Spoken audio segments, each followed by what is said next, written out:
listeners. Hello. Purvis, we're both drinking whiskey and tea. Cheers. We're at We'd love to see Utopia. it. We are at Utopia. This is my Utopia. This isn't Utopia. This is a podcast. It's the perfect place. I think it looks fantastic. Yeah, this incredibly low effort visual presentation is Utopia. Welcome to the Unpaid Nobodies, everybody. Please like and subscribe. We are on YouTube now. Hello. We have to say that. And It's try true. not to swear for the first 3 minutes. Hit that You can follow do that. button. It's easy. Hit that follow button, ring that bell, or go to hell. And now we're And demonetized. demonetized. Just like that.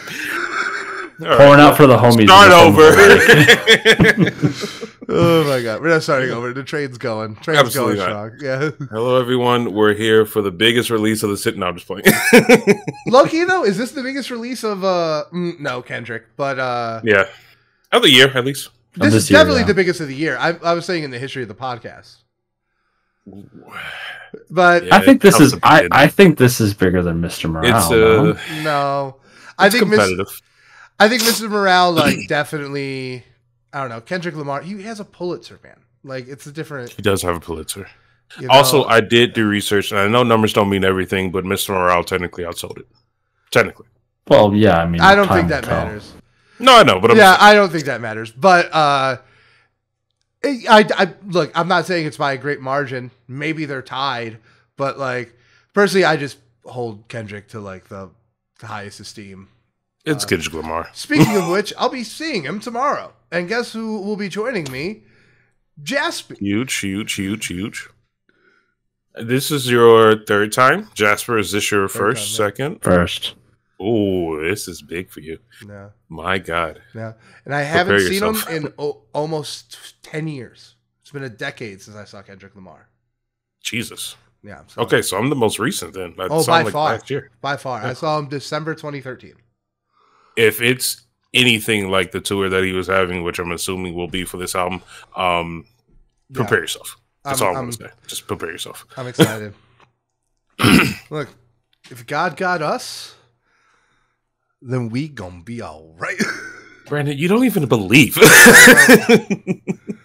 But it's don't, okay. but For I believe Kendrick, in that. you I can believe in believe that for that. song. I believe in that song. There you go. There you go. Narrator But, voice, but they were not all right. They were not. No, I've never been. They were, in farther- fact, not all right. I have never and will never be all right. No, absolutely not. But I will sing that Um, song whenever I need to just get through the day. Look, that got us through COVID and almost civil rights movement. Yeah. But anyway, Two of them. two of them, literally two of them. But yeah, super excited for that. Lala's here. More festival season. No, we got Congrats, this is Lala. gonna be fun. We're only 2 weeks away from Acid Rap. We're only 2 weeks away from Master Rap. We also have did you buy the tickets for coming Riot up? Fest? Riot Fest? Yeah. We have Riot Fest coming up too. Jesus Christ. There's a lot it's going gonna on. be a lot. Your first rock show. My first rock show. Yeah, I'm we're here for definitely it. I've been expanding. we're definitely gonna be doing the Turnstile album deep dive because you'll be seeing them. I'm preparing myself. I'm having high expectations. Yeah. So all right, so shall we dive in? This is gonna be our biggest review possibly ever. This is absolutely gonna be bigger structurally than the Mr. Morale for us. Oh, absolutely. Yeah. So we're just doing a oh. quick rundown of the news. We A don't speed really run? have much. No. Yeah, run through the what's the album? There's one album coming out this week. Yeah, there's one album that was pointed. I believe it is coming out actually.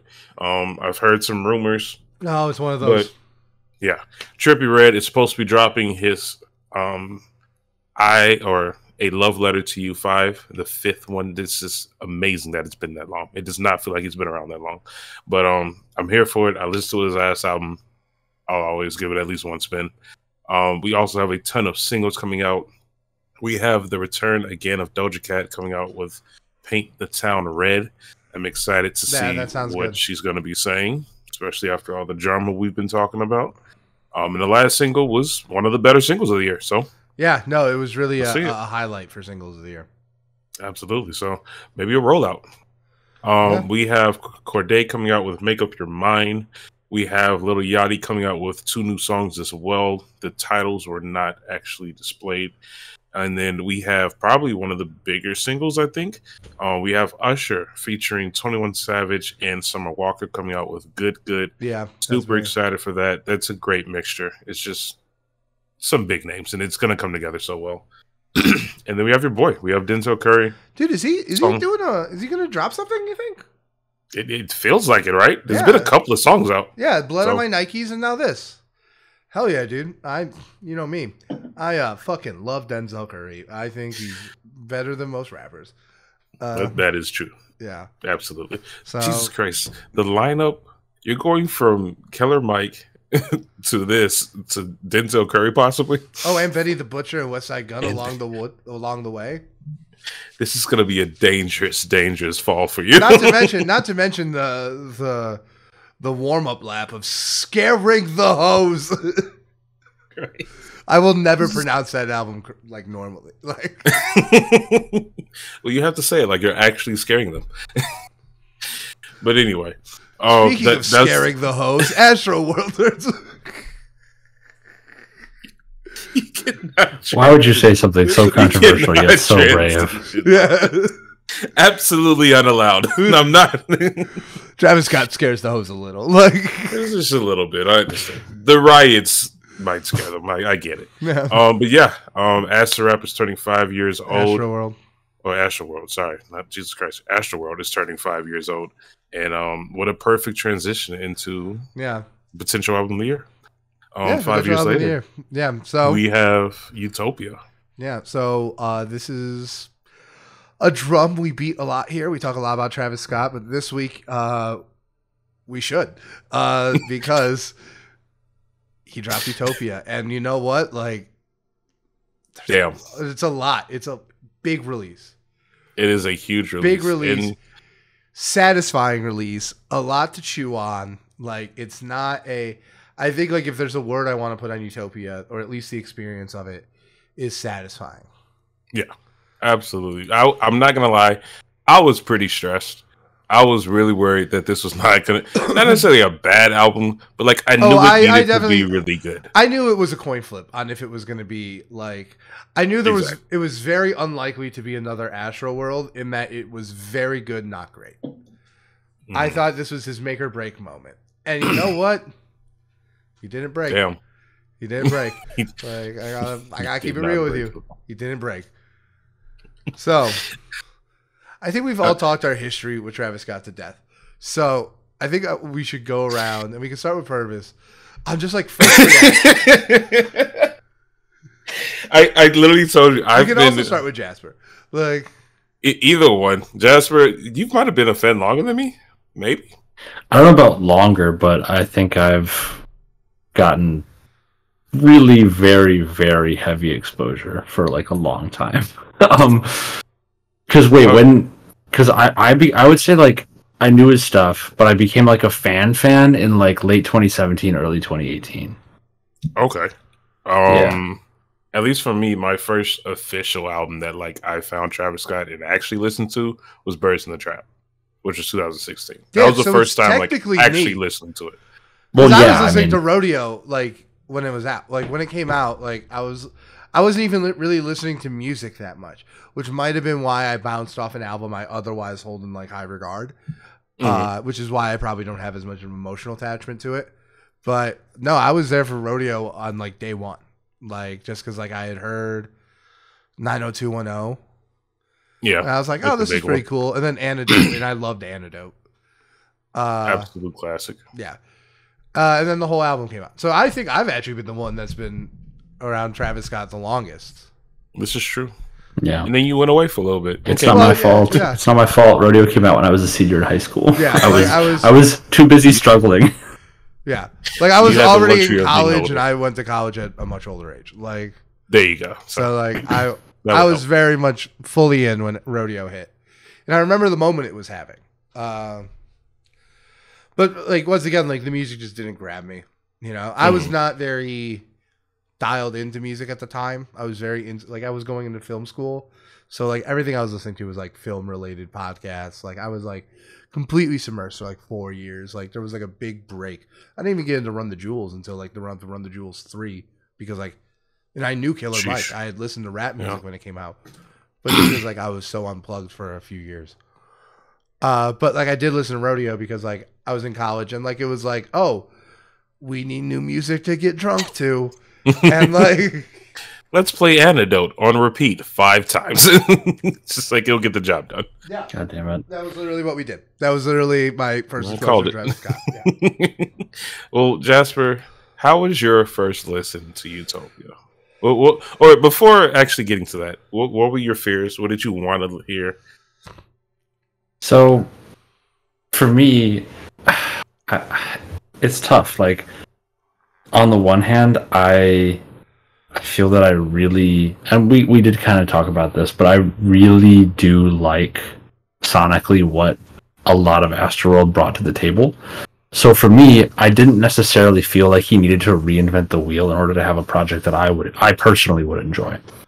For it to be critically successful and to continue to, capture, mainstream attention, obviously he's going to have to put something out that is, it walks that line, right? It's when you achieve that critical mass as an artist, like how do you continue to evolve and make your music interesting and command people's attention in that way while also maintaining that mainstream audience who's a little more disconnected from like the scene, as it were. Yep. Tough thing to balance.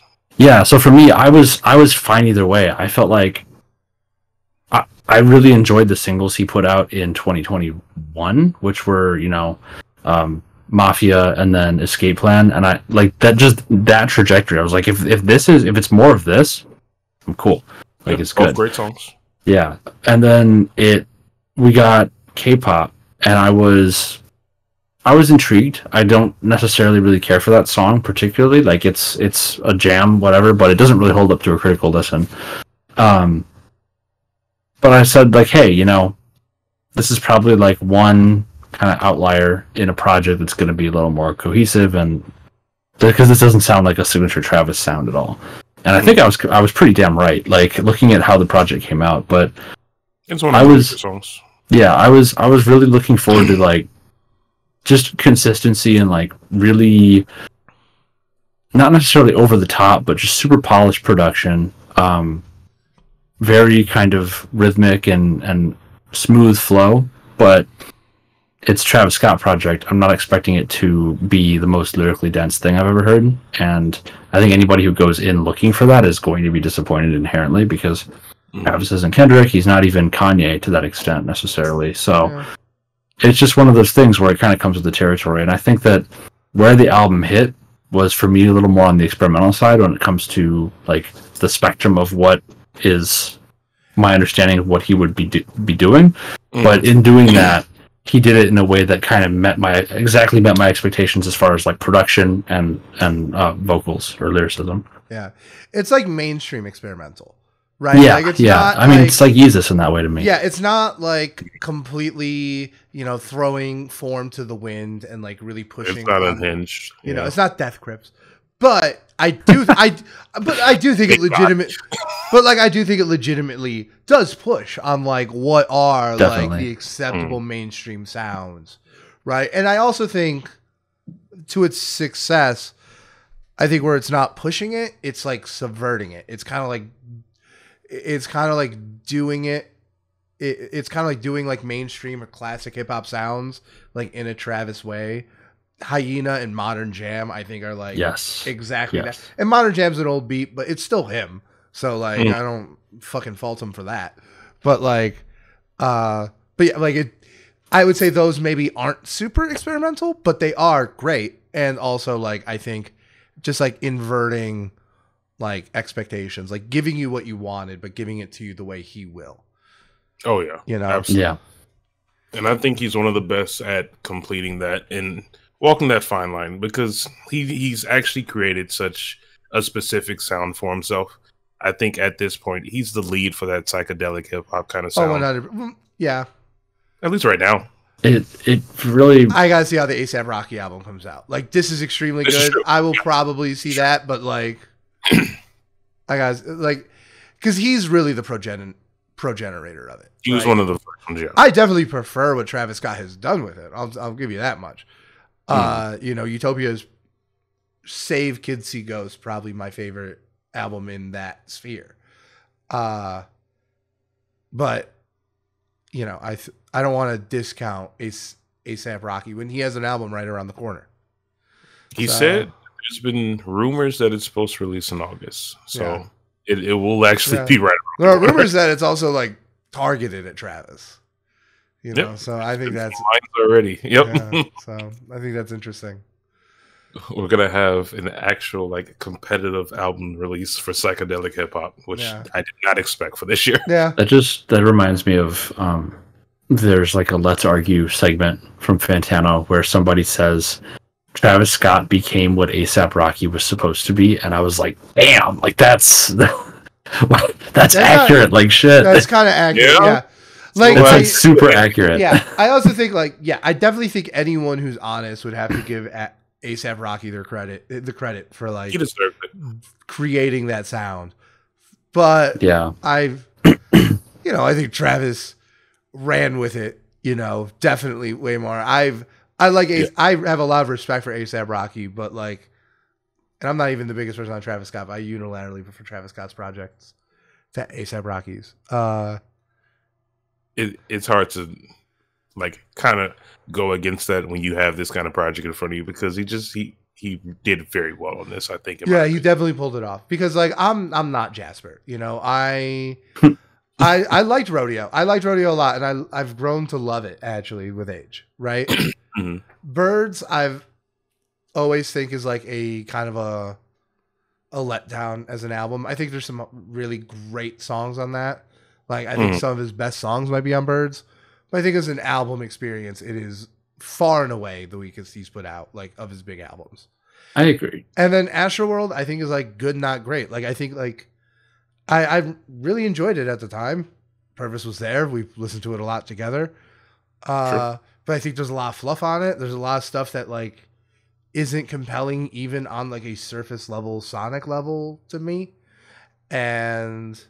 like, while I think like the bones are good and like the major beats in the album really work, I think it's very good, not great. And like, I also think it's very creatively derivative of Rodeo. And it's like, just taking that sound he created and then like pushing it to like the max. There really wasn't a change. It was just doing it on a different scale.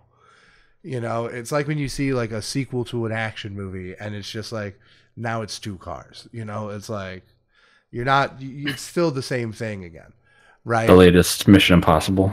Yeah. You shut your fucking whore mouth about Mission Impossible. Those movies are great. But Fast and Furious, fantastic. Okay. I would say more accurate. Like, okay, sure.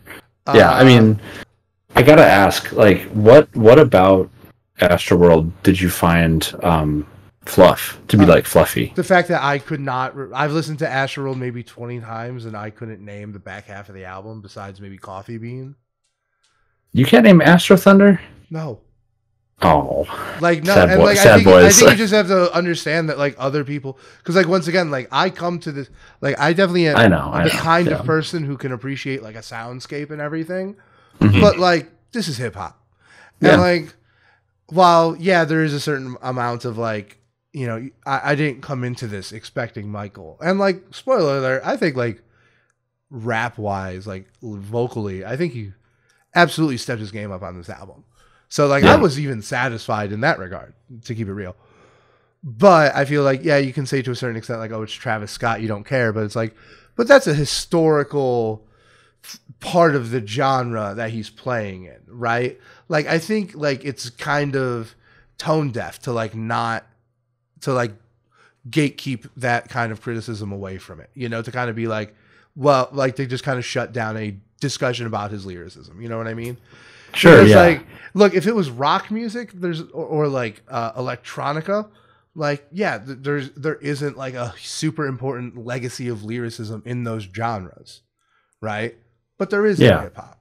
So like, and I don't think that can be ignored. well, spoiler alert, I think like it's totally copacetic on this album. I really don't have many complaints. But like that's just why like but I don't think he's there on Astroworld.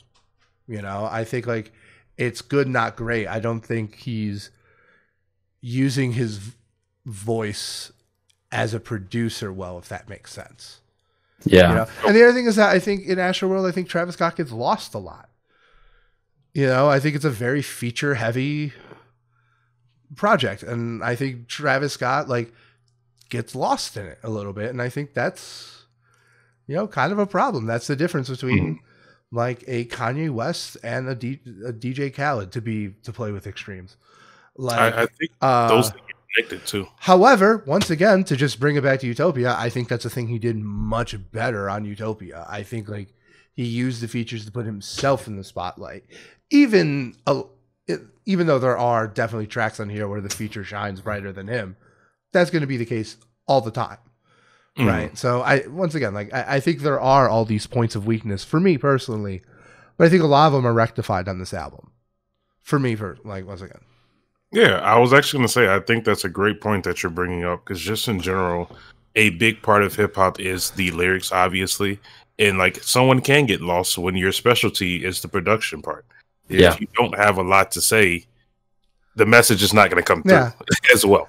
And so I think Travis plays, what he does very well is actually telling a story without the words and actually creating like that vibe or like that theme that we talk about with like Don Toliver, where it's like, okay, you're good at creating a theme. Yeah, it's an aesthetic. Nice.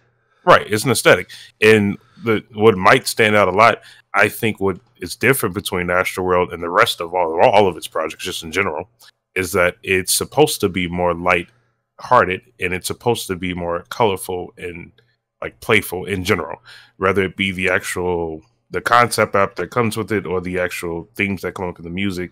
Whereas Utopia is back to a very dark style, I think, in terms of a lot of things that he's mentioning. He even said before the project came out, it reminded him a lot of Rodeo. And so coming into the project, I was thinking of that old style of Travis Scott where he's producing almost all of it. Yeah. And it's a very dark tone. And like a lot of the messages that are coming through the actual album are focused. This isn't a very light album in general. It's not necessarily like depressing and like this overly deep message. But it's not. Yeah, it's not the back half of Mr. Morale. No, but there is a certain darkness to it that isn't on Astroworld. Yeah, I'll give you that. And he even mentions that multiple times throughout like his advertisement, throughout the movie that we saw.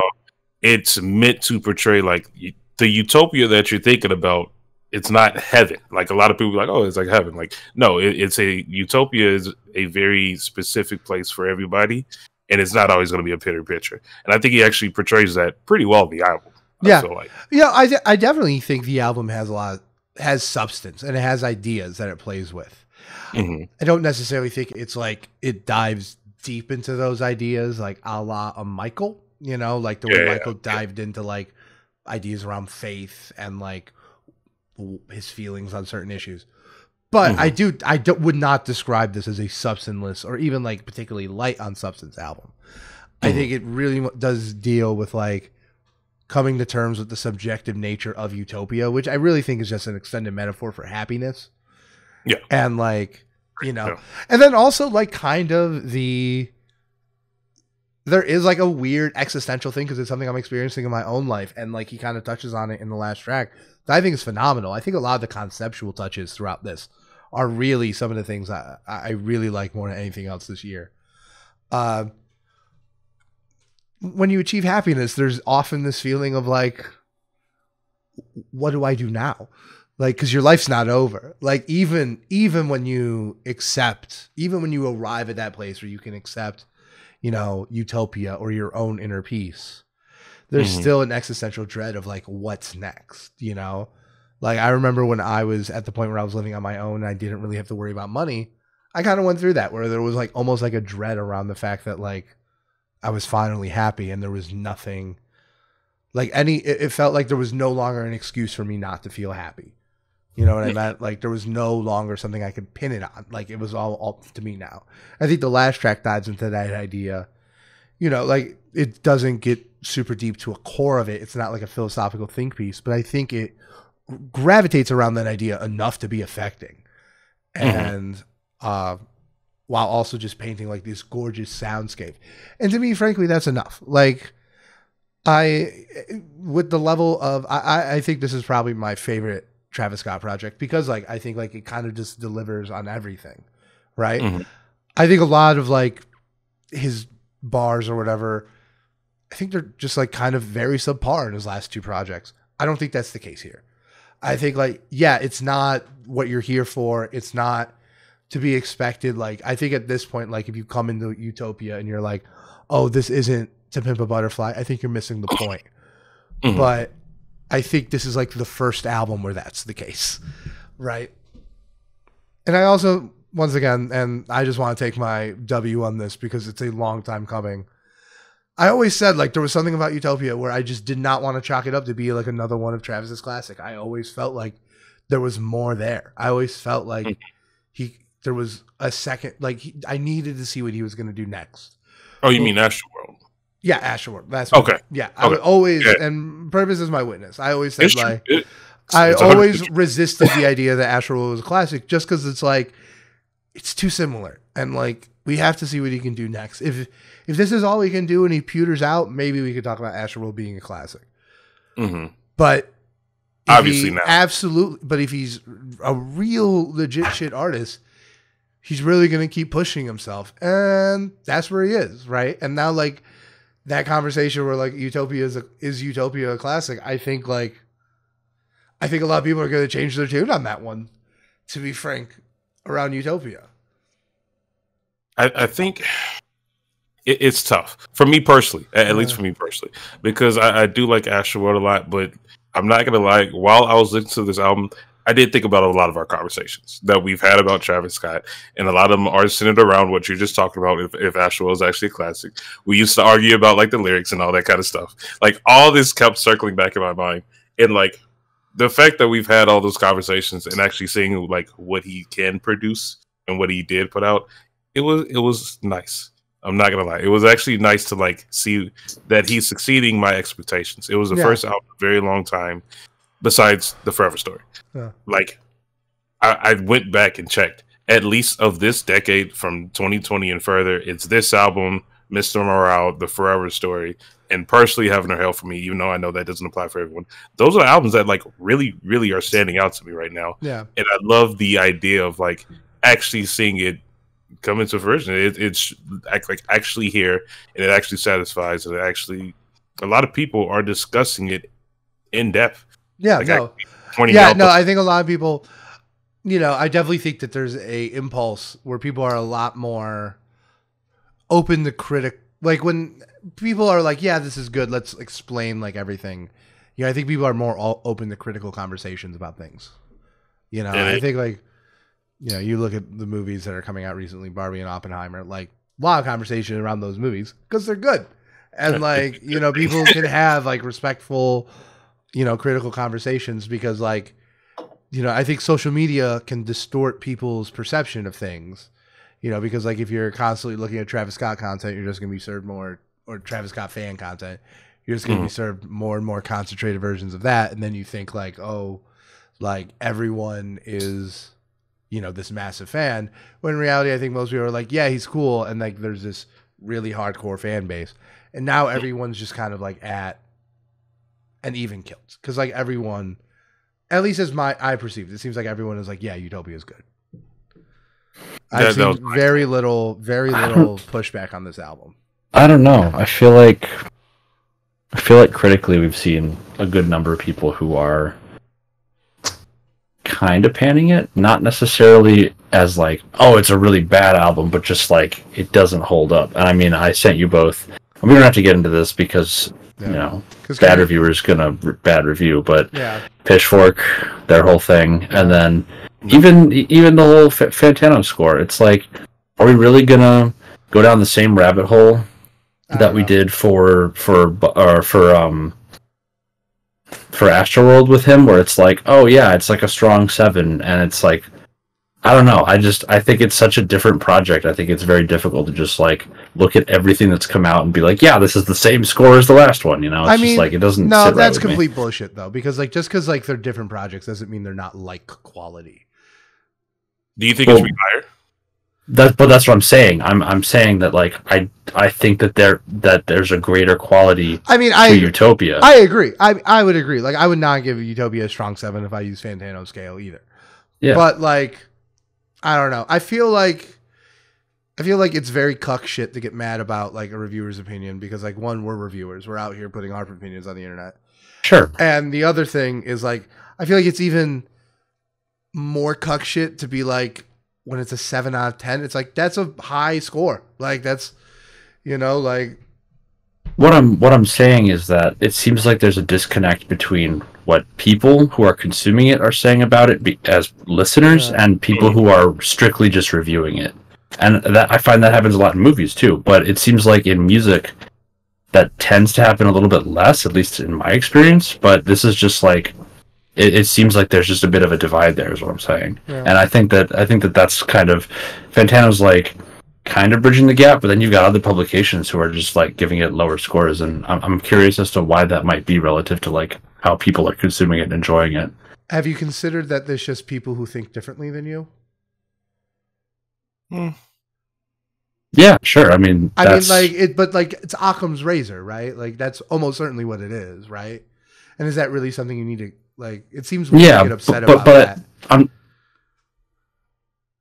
right. I mean, I guess the way I'm looking at it is more so like when I said at the beginning that I went into this project not expecting it to be the most lyrically competitive thing in general because it's a Travis project and he's not Kendrick and he's not, you know, these other artists who are well known for that. Pull a surprise. Yeah, I get that. And that's the thing. It's just like I think that there are expectations around a project like this from pretty much anybody that are all different, and I think that that's what we're seeing. We're seeing just like different expectations being played out as the album is being interpreted. I don't necessarily think it's necessarily just like a different thought process, but just people expect different things out of the product. I just think it's a different opinion, you know. Sure. And it's like, you know, and like we get caught up on this. I'm guilty of this as much as anyone else, but like these are ultimately just opinions, right? Yeah. Like, and I think we should try not to be so reactionary about when we just hear one that we disagree with, you know. And like, listen, like I would not give this a strong 7 either. I think this is easily a light 9, but like. On his scale, at least. Yeah, on his scale. And that's the thing. Like, I kind of like it because our scale does not graft 100% onto a Fantano scale. Because, like, personally, like, there's a whole element of, like, I thought it was a coin flip on this if this was going to be, like, a masterpiece or an embarrassment. And, like, frankly, I think Travis Scott is overrated. And I think after this album, less so. But, like, still a little bit. And like a conversation I've seen through a lot of like creators and influencers like I listen to where I like try to get like my finger on the balls of like what people who like think about these things but aren't paid by publications to think about these things say. And like there's definitely a feeling that I've heard where it's like, yeah, like this album's great, but like everyone's talking about Travis Scott. It's like it doesn't matter how great it is, how big he is. There's always like more to the genre. And I think some people resent him for holding so much space. And I still think that's kind of shitty. I don't necessarily agree with that, but I am empathetic to it. I don't know. It's tough. I see both sides. It's just, I think at least in terms of people like us as reviewers or content creators or whatever you want to call us, it's just the thing that's in the moment right now. Yeah. I think it's okay to allow it to have its moment. So I just feel like all the different opinions that are coming into place, I think it's something that's good.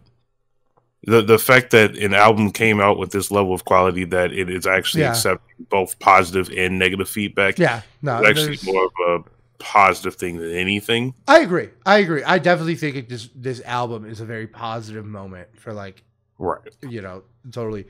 And I think this is a great positive moment for Travis Scott. I think he really delivered on what he needed to, or at least like as I perceive it. Like if I was going to say like, oh, what's the project Travis Scott needs to do? The one I would describe would be very close to Utopia. You know. Yeah, it's true, and it worked out for him. Because if anything, the reason I like the conversation so much is because it actually did allow me to go back and judge the other albums in a different light. Because now I know what he's capable of, and now I know what a prime Travis Scott, in a sense, would kind of look like. Because I did go back. Birds in the Trap is my favorite album by him because it's how I discovered him. But I now know it's a very safe album that was released. It does contain some of the greatest hits, but he didn't really expand outwards and things like that. And I feel like in this album, he actually pushed all his limits that he could. And so that's exactly what I'm here for. That's what I'm happy about in the most part. And so I think he actually did have a story to portray, and it is centered around happiness. It is centered around building your own area. I think and what I got out of it personally, and also what actually helped a lot in creating this theory for me was the movie. I feel like Travis Scott, at least for himself and what he's trying to portray, is that he is kind of just like a placeholder. And what he's always wanted to do in his music in the past that he shared before is that he wants to serve as a person that welcomes people to open up and express themselves in a certain light and just have an outlet that some people may not be allowed to do that in a sense. And I feel like that's kind of built off of people like Kid Cudi. It's one of his it's one of his influencers. It's people that it's the reason he got into music. And everyone's like, Kid Cudi saved my life. And I feel like Travis Scott also wants to be that person where it's like a lot of kids that are going through something that cannot express it that way. Here's an entire album that's focused on happiness and how to deal with it and how to approach it. And I feel like there were certain parts, even in the movie, the whole scene of people building up on top of each other. He's trying to be the center of the pyramid. Yeah. So I also want to get out. It's little imagery like that where it's like, okay, I get the album now. I understand what he's trying to do. And I think that's such an important thing to kind of take away from the album for me personally. That was my main takeaway. It was I now understand. You got to think about it. This man kind of went through hell and back, and I understand he is at fault for some of the things that happened at Astroworld. But you got to think about his mentality. He actually did go through a lot of really he went through stuff he had to deal with. Although, on one hand, though, if Travis Scott just disappeared for 5 years and there wasn't a tragedy he was culpable for and a global pandemic, right? And this album just came out, I feel like I wouldn't be upset though. I feel like you can hear all 5 years in this album. I feel like, that is one thing that I do think is kind of interesting because, and I do think some of the there's one song that despite some things I really love about it, they kind of rub me the wrong way because it is kind of it just kind of ignores everything that happened at Astroworld. And it's there's the track where it's oh, can you seek your own, forgive yourself? And it's no, dude, there are broken families you need forgiveness from first. So there's some element of, it doesn't feel super a response to what happened at Astroworld, but I think it's a valid question to be does it have to be? Yeah, I do think he tried avoiding it, which I understand. Yeah, I understand. And I think that's really going to come down to the tour. In terms of, what do you mean? I think Astroworld was a festival. It's going to be what happens on the tour? Does this happen again when he tours this album? Is there going to be a similar but smaller event? Right? I think that's when the scrutiny is really going to be on him. I see. And if it happens again, I think there's no album that can save him. If there's another event where people die at his concert, there's just no, I don't think anyone can or necessarily even should rebound from that. Yeah, I would imagine most of his concerts going forward will be similar to Summer Smash. They will top it probably 5 times if necessary. Yeah, I agree. Yeah. Which is that's obviously the responsible thing to do. So, what were some highlights for everyone here? Playboy Cardi. Playboy Cardi, really? I like that song. That song's a highlight for me. Fiend was phenomenal. Fiend's phenomenal. The beat's fantastic. I actually I like Playboy Cardi's addition to that. Mm-hmm. It just, I needed a third verse. Such a short song. From Travis? Well, I love Travis's first verse, so I would not be mad at that. But when we saw the movie and there was the Sheck West version, I was like, oh yeah. I'm like, that's good. I like that one. Like it's like I just like the beat, and I think the beat is like a really it's a quality beat, like because it sounds interesting with the different kinds of flows over it, right? Like Travis comes out and it has a very different dynamic than when Playboi Carti does, but it sounds fantastic. Fiend's a highlight for the album, 100% for me. I just feel like I needed that third verse. I would have happily taken a second one from Travis because I think that first verse from Travis is very good, but also abysmally short. And like I don't mind Playboi Carti's like verse. I just don't think it's very satisfying. And I think like when I heard it in the movie and I heard like, oh, it's like the middle and then there's the Sheck West verse, then it works. I think completely. I think it's no compromised, fantastic. I hope he has eventually. He has to, dude. Like the song, like I don't know. After hearing it, like in the movie, like I'm not gonna go back and say the song's not great. Like it fucking is, but like I really need that third verse, man. Like, no, I get that. I'm trying to think what else like really stood out to me. Actually, the first listen, I didn't like My Eyes at first because like the entire like was very slow, and I was the like, entire like first run. You know, I describe it as like my brain liking it more than my heart. Right? Like I thought they were interesting. I thought they were cool. I was like, I asked for different from Astroworld, and I got it. Yeah, but those songs have grown on me a lot. I still think that sequence is probably my least favorite sequence in the album, but those I do like those songs. Like My Eyes, God's Country, Modern Jam's a classic. Modern Jam is one of the best songs on the album. But Thank God, In My Eyes, God's Country, those ones, I think they're kind of my least favorite sequence, even though like they're still very good. I don't know. I'm kind of tough. I didn't like the ending of the album the most personally. Really? I will say the first half I wasn't expecting, because I remember saying the first 6 songs has like one noted feature, even though it does have sample and it's not there. And it really threw me off, where it was like Travis is like fully on his own trying to like release his album. And when it first came out, we didn't know what features were on it, what song. So I honestly thought the whole album was just going to be Travis, which was going to blow my mind because I did not know that was never going to happen. Yeah, I was like, I don't know how he's going to get through 19 songs by himself. I knew that was never ever going to happen. Especially like having heard Drake and Kid Cudi talk about Utopia, like at their concerts. I knew that was not going to be a thing. I did not expect the breadth of features that we got. You get your West Side Gun. Dude, I knew he was going to be in it, and I was waiting for you to get to it. Dude, I did not. There was only one feature that was spoiled for me, besides the K-pop ones, and that was Beyonce. Oh, yeah. Technically, it came out as a single. When I first looked at Spotify. Yeah, it came out as a single before, like at the same time. Crazy. Yeah, kind of a... I gotta say, like, and look, I will stand by this. I firmly believe this. This will not matter in 2 months. But I think the rollout for this has been kind of shoddy. Kind of fell apart. Like, it was a pretty weak rollout. Yeah, like, not great single choices. The Gaza thing got canceled. The movie is awful. Like, not awful. Dude, the production company disavowed it. Dude, no, the production company disavowed it. The more I think about that movie, the more mad I get. That movie was pathetic. And like I think the first couple sequences like are cool, but like it's clear like their whole thing was they were going to have like all these visionary directors come in and do like their different takes on different songs throughout the album, and that was going to be the movie, right? And then that just didn't work, so they shot the back ends to fill it out.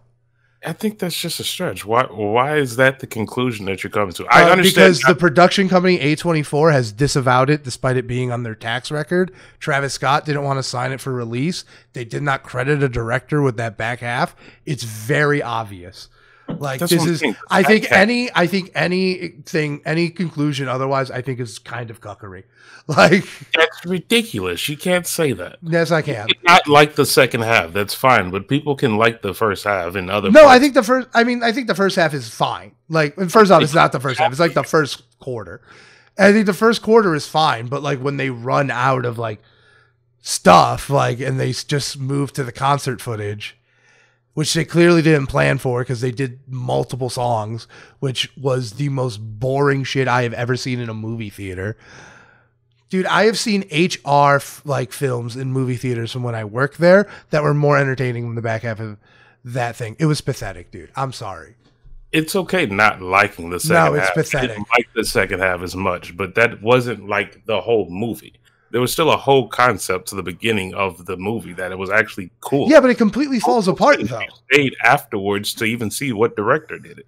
Yeah, because like, I liked a 15 because I liked because I thought there was a 5-minute sequence I really liked, but it was an hour and 15 long movie I paid $30 for. I would be mad if that shit was on YouTube. Like I think that shit was unacceptable. Okay, I understand not wanting to pay money for it, but like, wait, I think that's a huge concession. I think that's a massive concession because that's the whole thing, right? Why else put it in theaters if it's not something worth selling tickets for? Why not just put it on YouTube? For his tour. Huh? It was a promotional act for his tour. Wouldn't it be more effective as that at YouTube where anyone could get it and not people who live next to the 8,000 AMC theaters where it released at? I'm sure it will be released. And also, how do you, the production company disavowed it? Like this is like a historic failure as like a film production. All right, well, I guess so. I'm not in film, so I can't really speak towards it, but it was not that bad.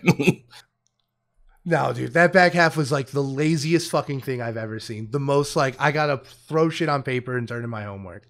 Like, this shit doesn't matter because I think the album's great, but that movie was like the worst visuals I've ever seen for a music project. I've seen people with a $10,000 budget for a YouTube video do much better work.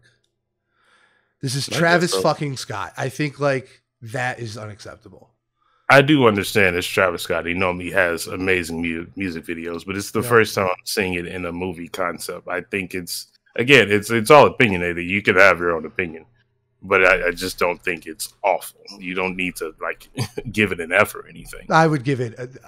I think our rating system breaks down when I think about how much I dislike Circus Maximus, because I literally think it would have been better if they burnt it and like didn't release it.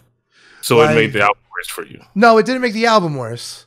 I just think like it would have been better to like have not released it. Because like, here's the thing, I'm just going to be able to eject that from my consciousness and just listen to the album. And the album stands on its own, so I don't need that. So it's very easy to eject. The only thing I'm mad about is that I spent fucking $30 on it. Right? And like, fine. You know, I don't know. For me, it helped paint a picture, especially the first half. I agree. The second half, I mean, the first third. Okay. Let's keep it real. Like, it was a third of the footage. Like it's an hour 15 movie. It's not like we counted down how long it took. I don't know, man. Like, I get that, like, I went to film school and like I see a lot of movies, but like I've seen shit recorded in apartments that like were more compelling than this. I really thought this was a massive failure. I guess so. Ugh, sorry to take the air out of the room. Like, but so Jasper, what was the highlight for you of the movie? Yeah, let's go through the movie right now, seeing as we're on it, and then we can move back to the album. I like the octopus at the beginning. That was weird, but I'll accept that. Also, the modern jam sequence was incredible. I really hope they release that. Like, I did. I'll say this. I thought that 5-minute segment was phenomenal. Like, one of the best like music visuals I've ever seen.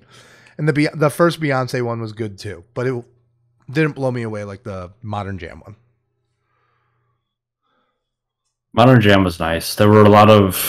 I thought there were a lot of like kind of callbacks to influences on the track. I mean, just the lighting alone. I mentioned it when we were leaving the theater. The lighting across the entire scene is reminiscent of Guy Manuel's Helmet from the Daft Club era, which is like, you know, like myth in the like electronic music space, just because like how iconic that look is. Yeah. And it kind of parallels that's like their inside his helmet or something. Yeah. Yeah, I liked some of the details. I mentioned it yesterday. I think it was when, what song was it? Was it Sirens, where they're driving the car around? No, it was the taxi? It was Echoes. Was it? The Beyonce one. Right. Yeah. Yeah. They used the Beyonce vocal in the second one. Yeah. The second part. So yeah, when he's being driven around in the taxi, the driver has the mask on, and I thought it was a really cool detail that there's a very brief cut of Travis also wearing a mask like the driver, but it's actually shaped like the head of the rodeo doll from the 90210 video, which is like ridiculous, like attention to detail. Like you didn't have to do that, but I think it's cool that they did. It's the small details that fans are going to appreciate. Yeah, I enjoyed that. That was like big fan service moment, but hell yeah. Other than that, yeah, I mean, I thought that the opener was okay, along with I was willing to give it the opener. Like I was willing to give it the opener of just being like the slow, like Vista footage. Like I was willing to give it that. It was when it moved into the concert footage where I lost. Yeah, I mean, I guess I'm just trying to go through and like think about those particular like little music videos as they were, and like. Mm-hmm. I thought that most of them were like pretty good, and just like some of them weren't as exciting for me. Obviously, Modern Gem stands out, but yeah, concert footage. His outfit went hard. I think that there were some.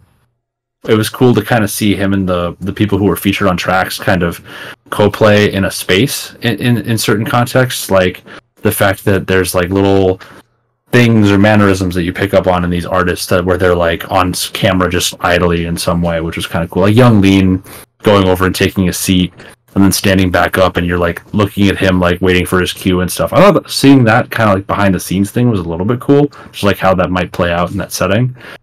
But that's to say nothing of, you know, technically or artistically how that part of the film actually played out, which we already kind of covered. So. I think that was kind of fun. He like I said before, he looks like a fucking Borderlands character with the glasses and the shoulder piece and everything. It's a look.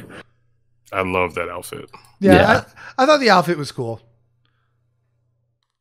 What do you think about the album? What was some highlights for you? Yeah. Because I'm not gonna lie, I've been waiting to ask you about the Kid Cudi feature because it was very short, and I'm very short. I've also have heard wild things about it, so yeah, I want to hear your thoughts on the Kid Cudi feature. I mean, I don't know. It's not his best, but it's also but it's also not bad. Like it's far from a bad feature. It's not bad to have. It feels rushed because it's at the very tail end of Love. It's also short. It's short, and then the way it ends, it bumps right up against the end of the track. Like the second the instrumentation stops is when his voice also stops. And then you go into fucking K-pop. Yeah. No, and that does not help.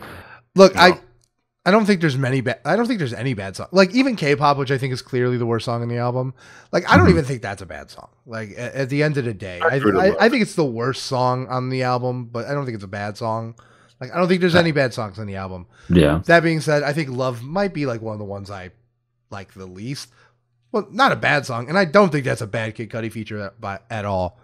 But yeah, I agree with everything you said. Plus, like I just think like the song as a whole is like. Yeah, I think the chorus is kind of weak. Yeah, like it's just like it's weaker than the rest of the stuff on Utopia. Paracel. So I gotta ask then. I'm so two minds about Paracel. Because like that, I think the production on Paracel is fucking extravagant. I think it's fantastic. I think it's really something. Youngling's voice is a little too modulated, but that's about it.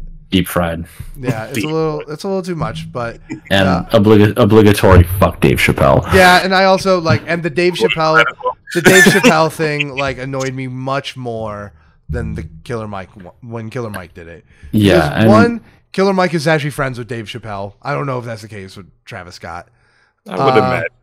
Yeah, but like Killer Mike and Dave Chappelle have been friends for 20 years. Like there's a difference there. Yeah, there's a difference there. And the other thing is that like once again, like I'm willing to give Travis the grace to be like, okay, we can let this be about self-forgiveness because you're doing an arc on the album, and I see how this plays in the arc. And okay, like I'll give you that because I think creatively, I think you've earned it. But Dave Chappelle saying it, like, no, Dave Chappelle does not need to worry about forgiving himself. He needs to worry about making forgiveness with other people in the world. And the fact that he doesn't get that, it just makes me hate him even more and makes me regret all the years he was my favorite comedian. Like, yeah, I mean, I was thinking about this. I was like, not to be like really very judgmental or anything, but like, I'm so curious, if not personally, what in Dave Chappelle's professional life even warrants this level of like fake he helped and drama. To be fair, he helped blow up Kanye. He has like legitimate like hip hop. No, I know, but what I'm saying is like the level of melodrama that his narration takes on. You mean. No, it's like so over the top, and it's like what in your career has been this intense to be like, I have to forgive myself and like all this other shit, right? It's like he doesn't take anything that he's done or said in the last like 3 years that seriously. So why would he take this seriously, right? It doesn't make sense. It feels like a disconnect. I 100% agree with you, Jasper. I don't know.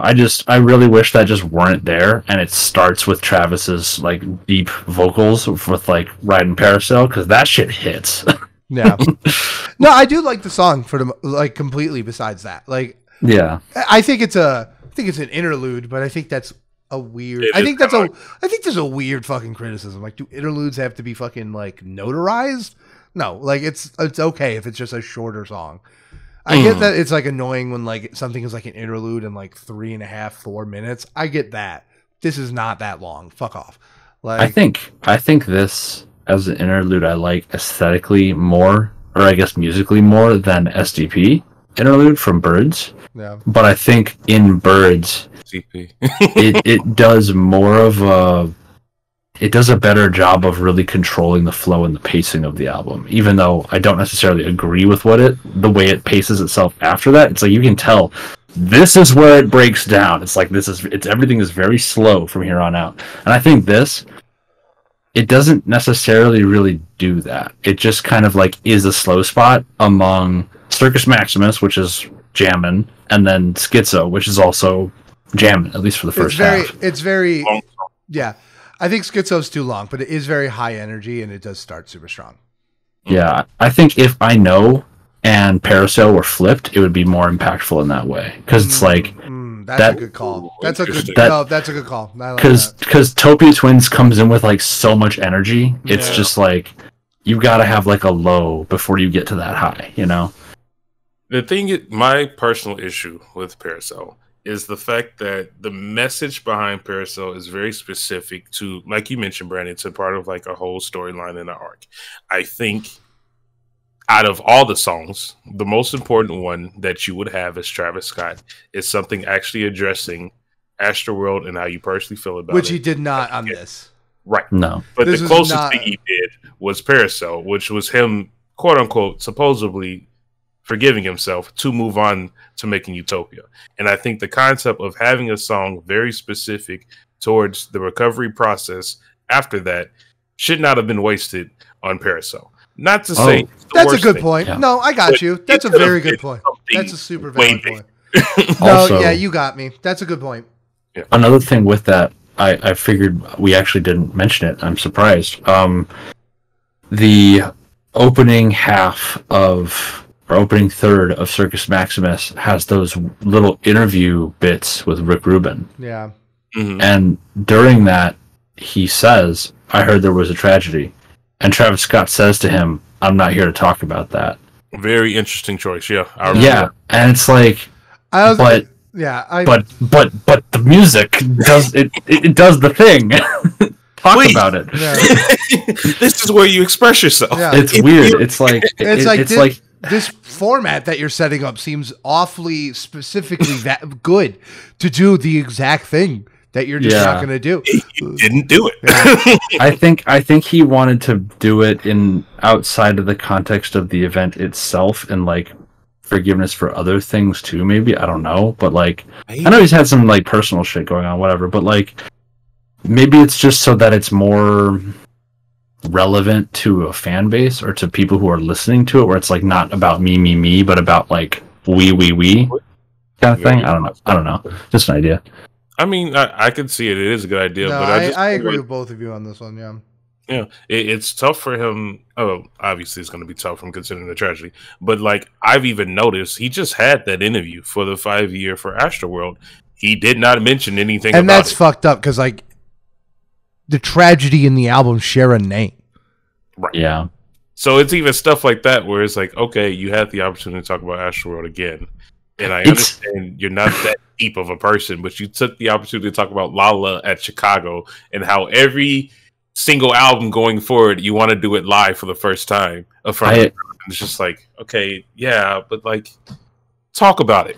So yeah, I agree. That's valid, dude. I agree with you. I agree, but I also, part of me wants to be like, well, technically, right? Because it's like, yeah, it's an album, but it's also the name of like a theme park, and for him to emulate the theme park, I don't know. It's like he's very clearly defining what is like the music experience versus like the whole festival, theme park, whatever experience. You can't name those things the same name and not get mad at people when they blur together. No, I'm not saying that anybody's getting mad about it, but I'm just saying like for him, the way he's talking about it, it's like I can tell he's going that route with it, where it's like he wants to talk about the music itself and not like, and I kind of get that. It's like, you know, it's about the art as opposed to all the baggage that comes with it in any context, you know, because that's the thing. You know, I totally buy that when it's like the baggage, even like when it was like pre-Nazi Kanye. Yeah, well, like, that's like my other example. But I'm like, no, dude, Astroworld is body count. Like there are broken families now because of your festival. Like you don't have that option. Like I think that there's kind of like a line in the sand there. You know, like the second people start dying. You know. Oh, we're all on the same page. Yeah, well, no, I agree with that. It's I get that that's what he's trying to do, but I think he should not be trying to do that. He should not be doing that, and people should be telling him that he should not be doing that. Yeah. And it sucks because, like, if this album sucked and his entire fan base receded like a high tide, you know, like, that might be a message about that. But the album's great, so people are going to forget. Like, yeah, real quick, before we do talk more about more tracks or whatever else we're going to get into, how many times have you both listened to it since it came out? Because we're recording this on Thursday after it came out. It came out, what, last Thursday night around 11 p.m. about a week? I listened to it for the first time, like, directly after we recorded the last episode. Yeah. Yeah. How many times? Like, how many times have you been through it? Do you have, like, an estimation, maybe? 5 or 6. Okay. It's definitely an album I go to, like, subconsciously. Where it's just like, I want to listen to a song. Oh, it's put on Lost Forever. Oh, it's put on Meltdown. Oh, it's put on Fiend. You know, it is. It's already at that point. Yeah, it's at that point for me. I will say 5, and I'm not gonna lie, it's only that low. It's because I listened to his entire discography between like the 5th and 6th listen. See, I did that beforehand. Yeah, just to get it out of the way. Yeah, right. But I did do that intentionally. So like this album, because you want to have the context of the album when you exactly. And I was trying my hardest not to compare. I just wanted to enjoy it. I think you got to compare and contrast to a little bit, but I do think, especially an album like this, I think there's a lot to just enjoy in its own. Mm-hmm. Yeah. Brandon, I definitely feel what you said about it being like a subconscious go-to. Originally, Owlfair was one of those for me, just for the ambiance that it has, as far as like how dark it feels. And this has kind of taken that mantle. Yeah. Yep. Like, honestly, that's why, like, and you know, right now any top album I have for the year is in shambles. Like, it could be any of 5 albums, right? Like, it could be like this Michael and Scaring the Hose have equal chance of being number 1 at the end of the year for me right now. Yeah. But like Scaring the Hose, like that was the reason why I really completely bought into that, because it's like off-putting, but like I just found myself going back to it. Mm-hmm. And like that was the thing for other Travis Scott projects except Rodeo, where it was like, I like the project when I listen to it, but like, am I going back to it all that often? Astroworld, it was like, first 5-6 songs, like maybe like 4 or 5 songs. It was like Stargazing, Sicko Mode, Wake Up. Can't say. Stop Butterfly Effect. Stop trying. No, not Butterfly Effect. Stop trying to be God. Like surprisingly, stop trying to be God. Yeah. It took me a while to warm up on that song. No, I like that song immediately. What about Wake Up? I said Wake Up. Yeah. Oh yeah. Wake Up. Also, another thing, and even on Circus Maximus, which is very good. I think this is easily both of the weekend's worst Travis Scott collabs. Agree. Yeah, I agree. definitely Like, already agree. K-pop, dude. Some of the weekend's bars on K-pop should be like indictable post. Yeah, like just in that show, and everyone's like, "Dude, I can't." Post the Idol, Circus Maximus, not indictable at all. But it's still like, if it was just Circus Maximus, I would still put Wake Up and Wonderful. And is there another one? I don't know. Yeah, there's Rodeo. There's Pray for Love. Pray for Love. Yeah, I would put all of those above Circus Maximus, which I do enjoy. You know, Circus Maximus is great. Mm. Which, well, since we're talking about features, favorite feature. You got to give me one. Not even a question. West Side I kind of figured. Yeah. Jasper. Let me look at the list. Fuck.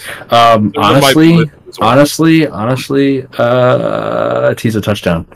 Oh, that's a very good dude. He goes so fucking hard. That's a good one. That's a very good one. Yeah. It's poetry. I thought it was 2 different dudes. Like, I thought it was like that. Yeah, dude. That's my song of the year. Like, Modern Jam's a very good song. Like, I already know nothing is gonna eclipse that for me. And the song that this eclipsed was Infinity Repeating, another Daft Punk song from this year. So it's like, this is it, man. This is like, Modern Jam. It's up there. Modern Jam's fantastic. That was in the sequence where it took me a while to warm up to it, but Modern Jam was like the first one where I was like, oh no, this one's great. Like, that one has like some of the first Travis Scott quotables. Yeah. Like, would rather spend it on you than Uncle Sam? Absolutely. I say that all the time. Watch out. Whenever I'm gonna buy Rachel something now, I go like, shit, dude, rather spend it on you than Uncle Sam, right? Like, dude, I was laughing in the Travis theater. Scott I was laughing in the theater at Circus Maximus because when he started dancing before the lyrics came on, I was like, so my girl's birthday was this Monday, and we had like a little happy birthday, here. Katie! Yeah, happy belated birthday. And so I took Friday off with my like summer days, whatever, from Brown Bank to basically clean my house. And I put on that day. I listened to the album through twice. It was on my speakers in the front room, full blast, just anywhere in the house you could hear it. Literally me dancing around, fucking the song's going, no lyrics, just like bopping and like cleaning. And I was like, wow, he's just like me for real. Yeah, dude, I turned to you in the theater and I was just like, this is me in my living room all last week, just by myself. Yep, 100%, dude. Oh my god. Dude, iconic. Dude, that first Friday, I probably listened to it 3 times. I played through the entire first realm Limgrave of Elden Ring, and I just had Utopia. I'm like, so I was gonna say, you both gave me your numbers for how many times you've listened, but I never said mine. Oh, it's easy. No, we gotta guess. Purvis. I'm going 14. Go ahead. I'm going 14. How many? You're going what? 14. 14? No. I don't. I think he did not say shit. Like, I'm gonna go with 9. Brandon, you're exactly right. You did not listen to this album 14 times. Yes, I did. Twice a day. What were you doing? Dude. What were you doing? This is like one of the 7 artists. Like, so literally. So I listened. Purvis, leave me alone. I cannot believe I did that. I'm so. Bro, I told Brandon, I was like, Jasper's supposed to fucking like transform into something just totally different. Just hey, this is a canon event for Jasper. Like, this is the end of Hyena where the synth comes in and you hear his voiceover. I start floating. Dude, yeah, I listened to it once when the night it came out. I listened to it 2 more times during the day when I was cleaning the next day when I had the day off. And then I listened to it again that night. I put it on at the party, like the next night. And then just like while I've been driving, while I've been commuting, I listened to it when I went running today. Bro. Like, That's insane. But that's the thing. Just for some reason, for me, like his production style is just like it's so rich that I can just like constantly find new things every time I go back to it, and I still am like little sound effects and things here and there, little flourishes that I didn't notice before. And I first off, I definitely agree that he has like very rich, dense, intricate, isn't it? It's almost like watching. It's like you guys ever watch YouTube videos of people building watches? Yeah, I've seen those. Yeah, it's like that. I've seen those. Like, I'm sorry, I'm on the spectrum, Purvis.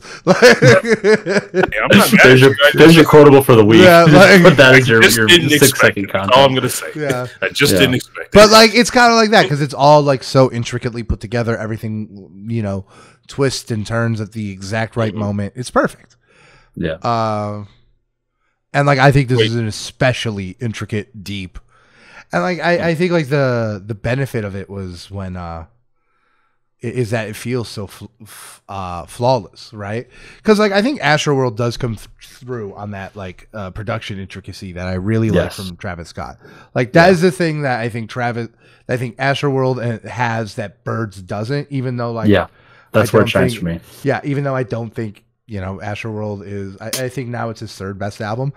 I do think it has that, and I think this one is even more, and it feels like so freeform and flowing. And like when you think about it and you revisit it so many times and you dive into certain songs, because there's songs on here I've listened to at way more than 14 times. Fiend, 1,000 times already. Like we'll make a Playboy Cardi fan out of you. Yeah, eventually. sometimes I hit back again when Travis Scott's verse is over because I like his verse a lot. I think he is. And I will say this, dude, like something we don't talk about enough, and I think Travis Scott has always been good at this, but I think now he's legitimately great, like maybe top in the game, is flow. He is on top of the beat on every song here. Great. He's usually pretty good. Not so much on on the last two, in my opinion. On this one, though, top tier. Like I think he is finding weird, uninspected grooves in every beat, bro. And like even if I think there are songs where the lyricism comes through. I think it comes through on Lost Forever. I think it comes through on Modern Jam. I think it comes through on Schizo, even though that song's too long. But he's always finding like new ways. So like even like if the lyricism isn't there, I think there's a lot isn't completely there. I think it is there sometimes, but it isn't completely on the project. I think like his craft is definitely taking a huge step. So even if you are looking for that, I think this is the Travis Scott album to start with. One thing that's super interesting that you mentioned there with him being on top of the flow and finding these like little intricate places to do so. You ever notice how the songs don't really end on a beat? No. Yes. Sorry, a lot of them don't. Yes. A lot of them end in between beat. It's really interesting. Yeah, it's interesting. Not transition well, and I noticed that my first listen, it kept pissing me off. That's interesting because like I just think it works. I was like, "What is going on?" I like it a lot because it really I think it flows so seamless, and I've never even noticed. Here's the thing about Travis versus Kanye for me, right? Kanye's instrumentation, sublime, always perfect, whatever. But there, to a degree, it is predictable in the way that things conclude and resolve. You listen to an artist for long enough, and you get a feel for that when a new project comes out, right?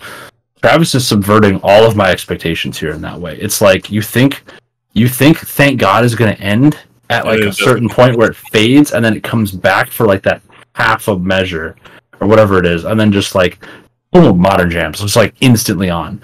I think it's super interesting, and it like really, at least for the first couple listens, kind of keeps you on your toes a little bit. But then also, yeah, Brandon, to your point, like after Escape Plan came out, and I saw how fluid he was on that, I was like, yeah, I do agree because I think like future projects, like they're gonna be like this. Like it's crazy. Yeah, I reluctantly do agree with you because I do think Utopia is significantly better than those singles. I'll keep it real. But yeah. I did notice that in Escape Plan, Mafia, and Franchise, where he was kind of like finding grooves, and even if the lyrics were still not what I wanted, and even like actively off-putting, like he was still finding those grooves, and I really appreciated that, and I really enjoyed it.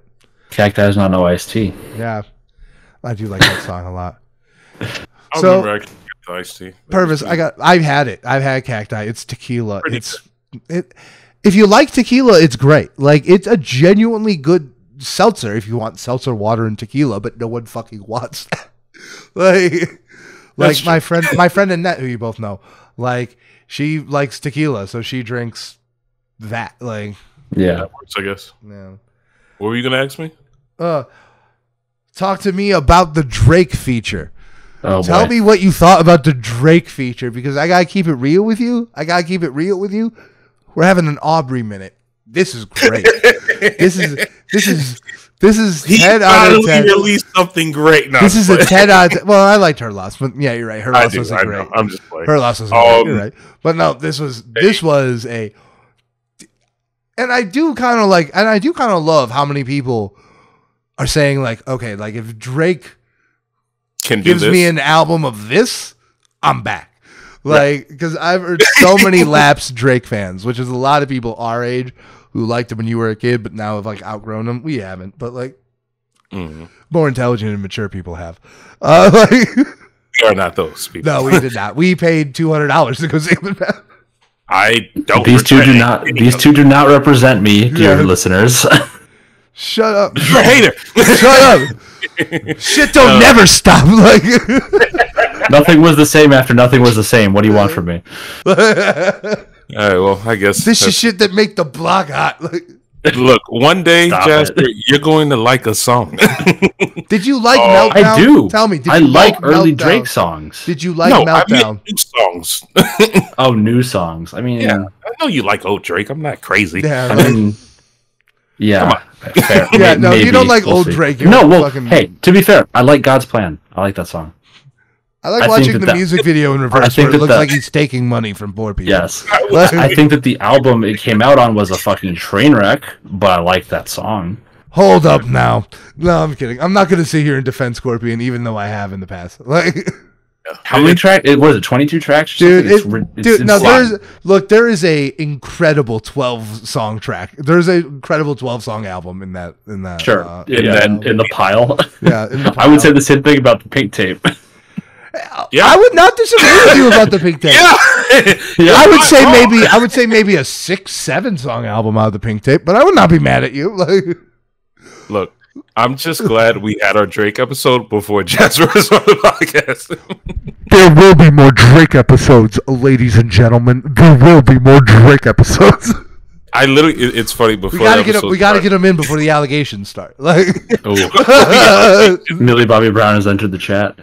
Oh no, that's years ago. We gotta. I know. Just there's so much roll with stuff. it. There's so much stuff people don't know yet. Let me have my dated memes. I know. Brandon, when you went to go get a drink, I literally told Jasper, I was like, well, just wait off for all your hate. If you didn't like Meltdown, just hold off. You're gonna hate a whole album in a week. I gotta say, I don't dislike Meltdown, but I disagree with some of the ideas he puts forward in the verse. Like, I want to talk about it. Okay. I think it's really weird for a featured artist to have a verse that kind of directly goes against something creative that the main album artist has done. Namely, having Pharrell in your music video for your lead single, and then immediately turning around and having a diss against him in a feature on the same album. And it's not subtle. Like, it's the name of the song. Not subtle. It's weird. It's pretty obvious. And then also, to a lesser degree, but also just kind of like, I don't know, kind of a dig. The line where it's like, since V passed, no one's wearing that Louis shit or whatever, however the line actually goes. And Travis is wearing LV in, like, Circus Maximus. And it's like, I don't get it. I don't know. I don't understand it. And that doesn't matter as much, obviously, as, like, the Pharrell one. But it's just, like, it's this weird inconsistency of, like, not being on the same page as the artist whose album you're featuring on, I guess. And I don't love it. Like, it's a good verse. It's a good verse, but, yeah. Go ahead. And, like, don't get me wrong. I don't think you're wrong at all. But I think there is one specific detail in the verse that, like, might affect your opinion. Mm-hmm. But he wasn't saying, like, no one's wearing Louis V. He was specifically attacking those that did support him, like Pharrell and Pusha T. They're saying they aren't wearing it specifically. I thought he was saying that since V passed, because Pharrell's the new creative director, no one's wearing it. I see, Jose. Okay. Is that not what he said? Is that No, is that not it? He's taking shots at Pusha T and and I Pharrell think for I not think wearing you're talking LV. specifically about them. Yeah, Which might change a little bit, even though I know you still like want to defend them, but I do understand what you mean. and I But understand why. I need to reread this. I need to reread this because I have a question. Have you guys heard the theory about like the first line where it's the America bars and they're supposed? yeah, you scared of the six? Yeah, he's scared of the six. Starts whispering. Who do we think that's about? I don't know actually. I really Right? Because don't. like I've heard theories and I just think they're insane that it's Childish Gambino. Because like the line is like, "Oh, you say you love this America shit." Oh, But it's yeah, like no. This Is America was not about loving America like I at don't all. yeah, and also Yeah, I the think- six is a Canadian. Yeah. Like, Yeah. I mean, the bars make sense, but it doesn't make sense in the concept of like it being and I think people wanted to go there because of what's going I was on going with to the say tour. people are reaching. Yep, which is okay. I think it's a logical reach. You know, like it Yeah. makes sense why they're going in that direction, but it's a reach and it doesn't make sense. That's what I'm saying. A reach is a reach, which yeah. is okay. People do. It. The other thing I've heard is that it could be Kendrick Lamar. Okay. Because he just put out that single with Beyonce, America Has a Problem. I just feel like that's a reach too, but I understand it. I understand. The theory I have, and it makes a little bit more sense because of whose project he's on. Okay. I think it could be ASAP Rocky. That I can Because like when he understand. says you say that love the America shit, he's talking Yeah. about when Donald Trump got him out of Swedish prison. Like, And you he know, has like, facts in all his videos. the Yeah. album cover doesn't and like help. and the album cover doesn't help. Yeah, it was like I think it could be. I think it could be ASAP Rocky. You I know? believe that. Which Because like, A$AP look, listen, It's in Drake too. yeah, and no, that- he's gonna come through. And like, look, let's keep it real. Like ASAP Rocky, I'll listen to a Drake and a Travis project before I listen to an ASAP Rocky project. But if we're talking bars for bars, no, not gonna. They're gonna lose. I'm sorry. Like, True, it's true. Also, Jasper, I did look it up. It said since V not around, the members done hung up the Louis. So I think he is specifically attacking those that were like a member of the. So yeah, I have the Genius thing here, and it says Drake sends shots towards Pharrell, who's the newly appointed men's creative director for Louis Vuitton, replacing Virgil. Thus, why Drake states the fashion company isn't as popular. So I think it's literally saying like since Virgil's passed, no one like members, no people are not wearing LV because it's you and not Virgil. Like, Yeah. so I think that wrong. kind of holds true. yeah. It's not wrong. Yeah, and you're right. It is like, you know, Pharrell Not and wrong. Kanye are like, and Pusha T are all part of Travis's camp. But Yeah. like, he went on sicko mode and talked about pulling up to Yeah, King's I know. house. So like, Yeah. Yeah. and also like Travis and Drake also have their own history. I think it's very similar to like being someone with friends who don't like the other friends, and it's like, Yep. it's just Yeah. being an adult, you know. And you know That is what? also true. Meltdown slaps. I'm gonna say it. It's a good song. Yeah. And the transition from Sirens to Meltdown. I like Sirens a lot. Sirens brought me back in. Sirens, yeah. Yeah, like Oh my god. yeah, Sirens, I thought it sounds like high art from Jupiter or some shit. Like it's so good. I love the instrumentation on Sirens. I love the lyrics, but that stupid fucking squeaky toy noise sounds like I my get mom's that. dog sending a toy to heaven. Like I get that. That makes sense. that annoys the hell out of me. I listened to this album twice as many times as both of you did, and believe me, that sound gets old. Swear.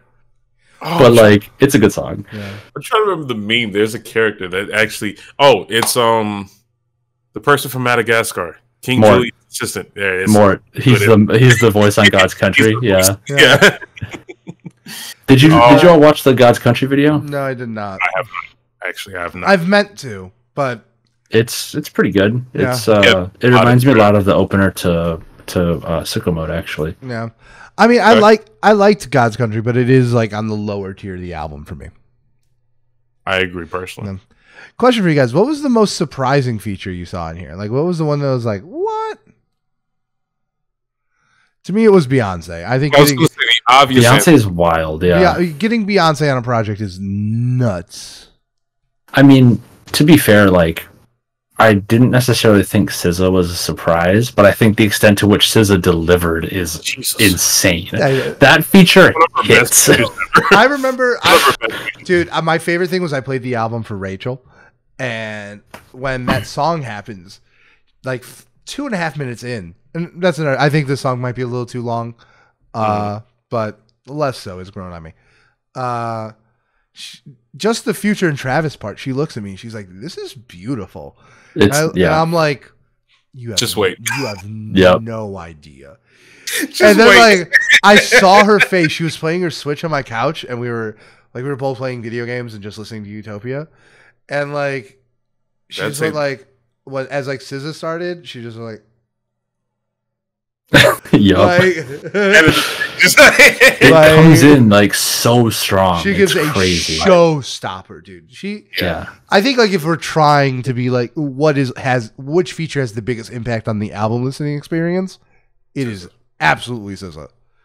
Even though when I heard that first Ayo, I threw my phone.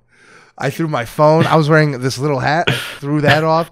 I was like, what? I don't know because you were ahead of me at one point, and at one point you was like, stopped because I was like, I'm not stopping for anything. Yeah. And then I came across the song, and I just texted you, and I was like, just wait. My favorite thing will always be like texting at 11:04, like this shit ass. Like, I was waiting. Yeah. I have a Discord of like blocked. And I literally was typed out like album of the year. And I was gonna sit at 11. I was like, I'm not gonna do it. I'm not gonna troll. Yeah, like it's already a classic, bro. This shit ass. Like, but yeah, when I heard, and also can I talk about Lost Forever for a second? Because that is probably my favorite track on the album. And I think the thing I like about it is that it includes The Alchemist, who we all know is like the patron saint producer of like that Griselda line.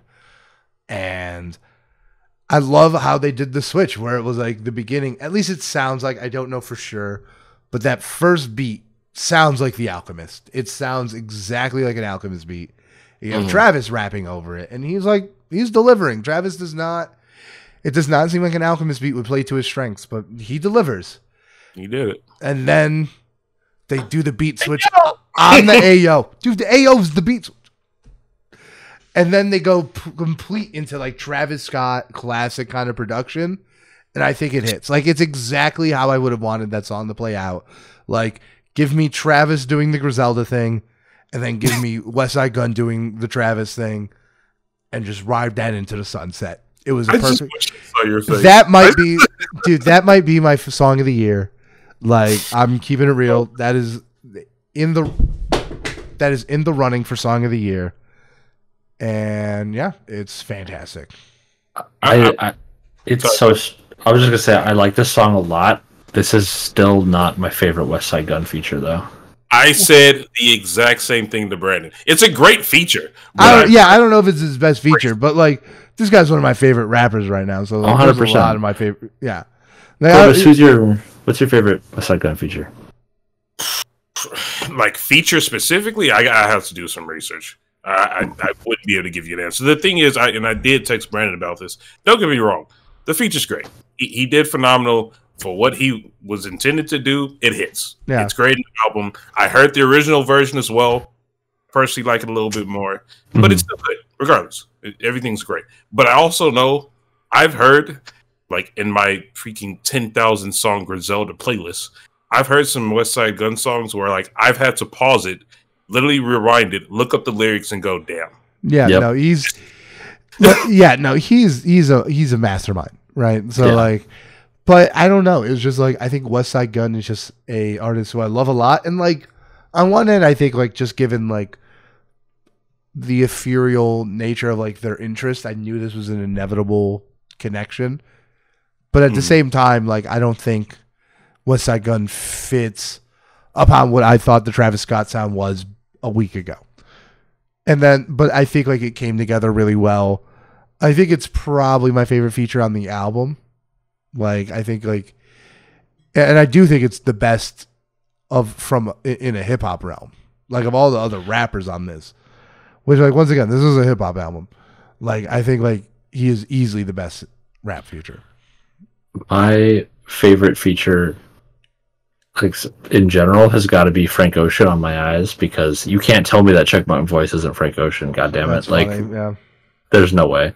My Eyes, God, like when people say it's was on Carousel. He was on Carousel. Like, it's canon at this point. I know. He's not credited on the song. Yeah. Sam was credited on the song. Yeah. I know. That song's really, really good, and I get like why people say like this is the what is it the Frank Ocean methadone, where it's just like you don't have Frank Ocean, so this helps you get down. Give me an album of this, and I'll be happy. Oh yeah, I would love it. My Eyes is probably not one of my favorite songs on this album. Like if I had to rank them, it's probably towards the bottom. But like I would totally fuck with a 8-song Travis project that is all this. There's no bad, and that's the thing, right? It's kind of hard to talk about your favorites and everything when there's no bad songs on the album, because like, yeah, there is a pretty wide gulf between My Eyes and Lost Forever for me, but that's not to say that My Eyes is by not a good song, not even a song I think is like creatively interesting, because I do, I think that is a huge push on Travis's sound. Yeah. While we're on the subject of features, I gotta ask something I kind of mentioned yesterday when we were walking out of Circus Maximus. Why no Don Toliver? I don't know. Man, I thought about that too. I don't know. Like Sheck West is on the original version of the extra verse in Fiend, but like, where's the boy? Do you think it's possible just like all the Don Toliver songs just didn't work in the album and they're just like on the cutting room floor? I don't know. I feel like there's a couple of features on here that Don Toliver could have covered, or could have done a great service on, as far as like just what exists. Yeah, I think I don't know. Fine on My Eyes, but like Sampha is just so much stronger. I think. Huh? I know is one of my favorite songs on the album. I think he would have. Yeah, I give you that. I totally give you. I know. Yeah. I could have seen him replacing The Weeknd on Circus Maximus. That's true. I don't know about that. I think The Weeknd, because The Weeknd's just a much stronger singer. It is a stronger, and like not even like remove the whole like star quality aspect to it, because like not only is The Weeknd like a stronger singer, but he's like a much more marketable, popular name. But definitely, I think, but like I get it. Like there wasn't a whole lot of the Jack Boys. Is that what it's called? I don't give a shit. Yeah, just like anybody off the record, or off the label at all. Yeah. And I guess The Weeknd is already on K-pop, so I figured it was like, hey, well, you might as well sprinkle in. I would much rather have Don Toliver on K-pop, because The Weeknd. Yeah, that would hit actually. Yeah, like because one, wasn't good on K-pop. Yeah, Weeknd's feature wasn't good on K-pop. Bad Bunny's was not bad, but I just think it was fine. Yeah, and I think like on one end, I kind of want to say that the quality of this album really bears out when you look at K-pop, because like this is the album bottoming out. Yeah, that's the worst song. You did a good job. Which brings us to the rollout, because it's like, oh boy, yeah. Okay, so first off, like I'm a strong believer, and I kind of want to get you two on the record. I don't think the rollout's gonna fucking matter in 2 months.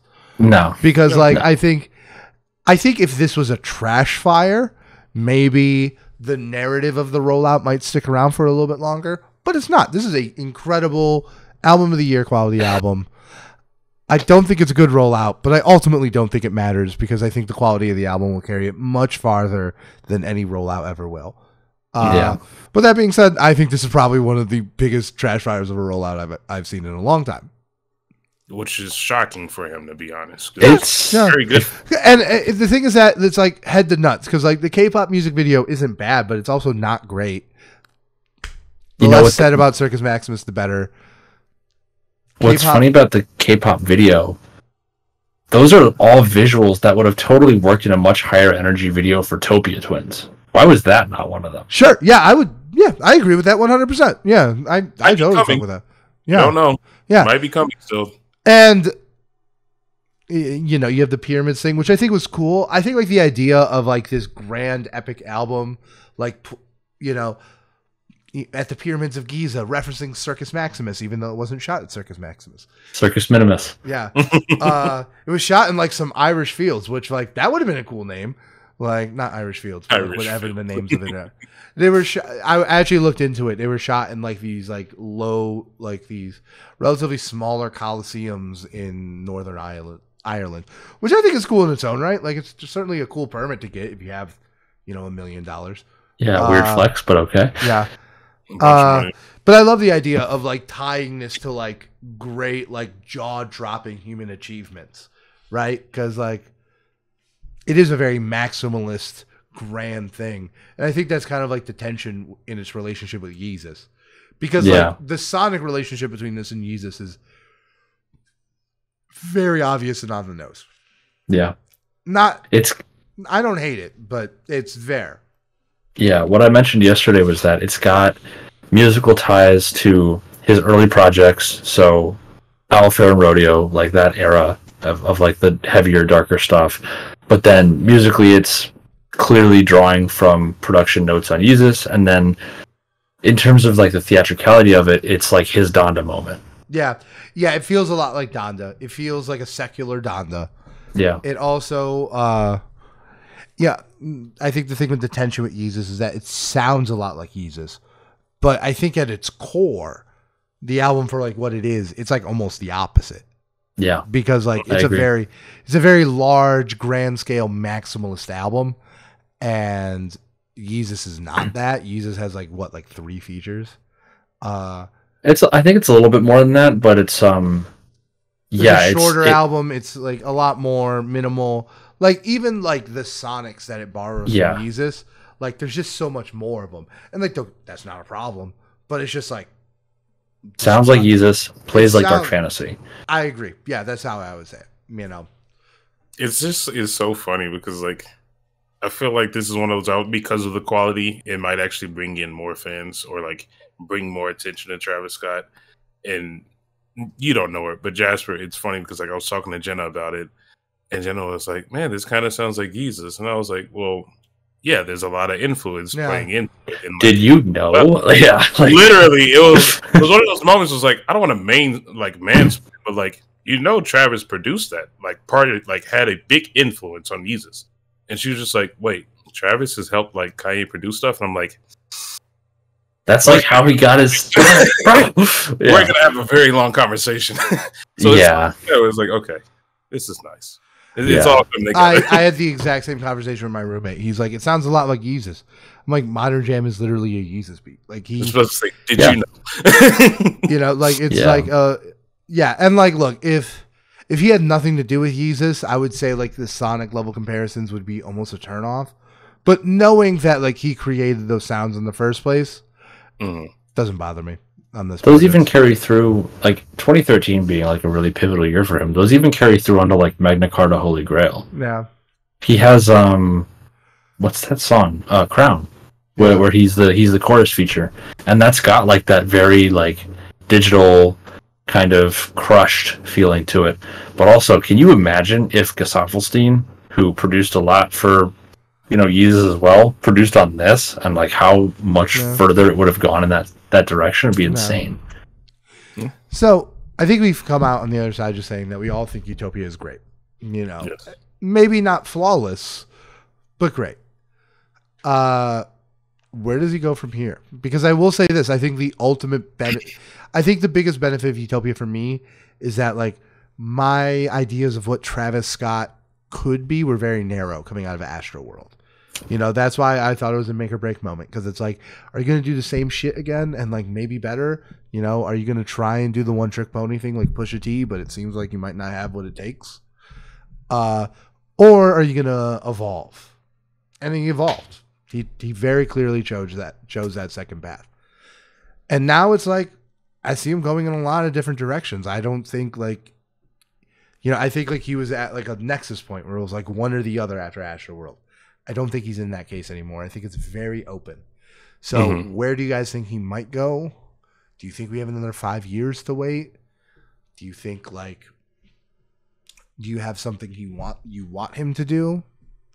Because I'm just kind of like, I'm at the point where it's like, cool, I am now interested in Travis Scott for 2 more albums.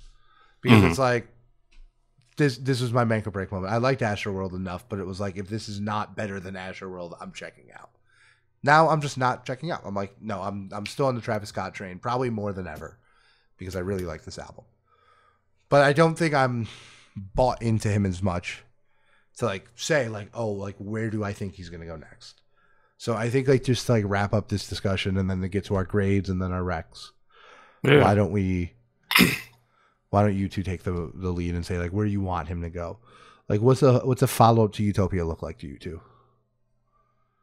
I mean, I will say at least I'll go first. For me, I'm completely patient. I am willing to like wait for him to actually discover his own sound.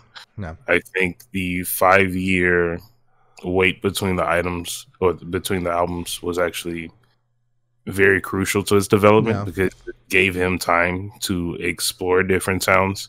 I think if he goes the route of a Future or of a Drake trying to produce something every year or every 2 years, he won't be able to. He won't even have a story to tell. There won't be anything to tell. And I think what he benefits from is creating this atmosphere off of his production. You have to find a new atmosphere eventually, or at least expand on it or go a different route. I'm willing to wait for it.